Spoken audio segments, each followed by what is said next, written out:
Hey there, Miranda from The Guitar Path. We create skilled, knowledgeable, confident, and creative guitarists. This series of lessons that you're about to embark on will give you super solid foundation skills as a guitarist. If you commit to implement exactly what I direct you to do, because I do give very specific instructions, then I promise your skill acquisition will be rapid and the songs that you play will sound so much better, so much sooner. This course will commence with the basics, so parts of the guitar, how to hold the guitar and the pick and strum, etc. But very quickly we're going to get into the music. I recommend always keeping a notepad handy when learning with me to write down the instructions and the many tips that I give. And also the action that you're going to take in between learning with me in these lessons, because I'm basically your guide. I'm kind of like your personal trainer, but I heard this great quote once: I can't do your push-ups for you. So you've got to be on top of all of that. And so keeping a notepad handy and setting your goals and the exercises that you're going to do is something I want you to get on top of early. So it's sad to say, but a lot of people start learning guitar and then give up because they can't push through the physical challenges that get them to the other side of playing something that sounds good. Firstly, you need to realize that you're just a little baby and you cannot expect a baby to do a big speech or a big TED talk. You know, first up, there's a lot of like lots of dodgy kind of sounds. So that's the first step. Just get comfortable with the fact you're going to sound bad a lot of the time in the beginning. But if you stay on the path, you'll gain the skills to play beautiful music. It's inevitable. If I can do it, you can do it. Okay, so let's start with the parts of the guitar and the string note names so you know what I'm referring to during lessons. If you already know this, feel free to click the link above to be taken to the next lesson, or you can just always pop in the description box and just see what's coming up and go to the lesson that best suits you. Oh, and please subscribe to the channel if you feel ready to do that, and click the bell so you know when a new video is out. Okay, enough chit chat. I'll just let you know I'll be moving through the parts of the guitar quite quickly, so feel free to download the accompanying parts of the guitar diagram. I can send that to you. Okay, let's get into it. In the beginning, it's quite helpful to think of the guitar kind of like a human body. So we have a head, a neck, and a body down here. So keep that in mind as I go through.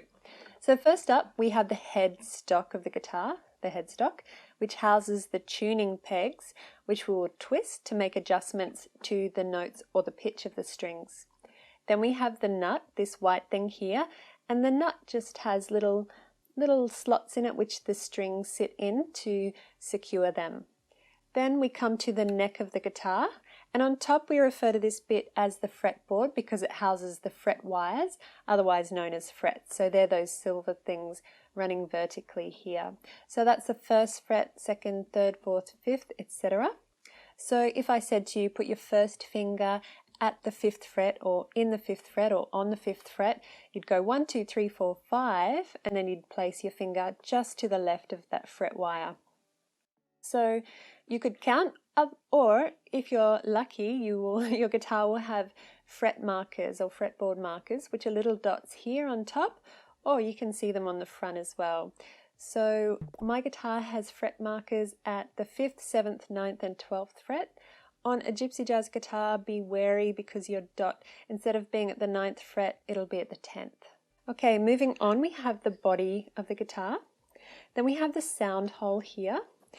Down here, you may or may not have what's called a scratch guard or a scratch plate, or a pick guard, and that's just to protect the top of the body, which is called the soundboard, from scratches, from, you know, if you're hitting the guitar with your fingernails, if you're doing some fingerstyle, or if you're hitting it with a pick. Down the back here we have a saddle, which is the white thing, and the strings sit on top of the saddle and they go into the bridge. So these things here are called bridge pins. So they're just little pins that you can pull out, and when you change the strings, you basically put the string, you poke it down into the hole, and then you push the bridge pins in to secure it. At the end we have a strap button, and if you're lucky you will have a second strap button somewhere around here. I'm obviously not very lucky. With this guitar there was only one strap button, so what you do in that case, you get your strap, which has holes in the end. You pop it on here, which has the strap button, and then you will adjust the strap. So I'll just do not a complete demo. So you would adjust the strap, and you would, basically most straps will come with a piece of string, and you poke that string underneath the guitar strings and tie a knot at the bottom, and that in theory secures the strap to the guitar. Well, it does secure the strap to the guitar, but I don't feel very secure with the strap in that position for some reason. It's just me, a lot of people do it, but I always feel like the strap's going to just fly off my shoulder at any time. So what I usually do is I go to a guitar shop and get them to drill in a strap button somewhere around here. So that way when I have the strap on both strap buttons, I'm completely secure. Okay, let's revise. So we had the headstock, the tuning pegs, the nut, the neck and the fretboard with the frets, those silver things. We have the fret markers, which are the dots that just help you to locate your position a little more easily.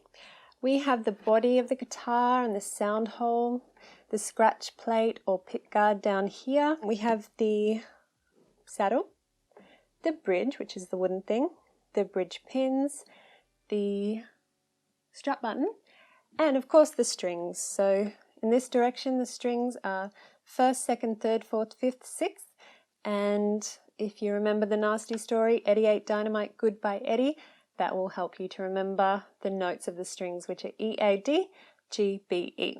Okay, I hope that helped you a little bit. You can print the PDF diagram and stick it up on a wall somewhere where you can see it, and you will memorize all parts of the guitar in no time.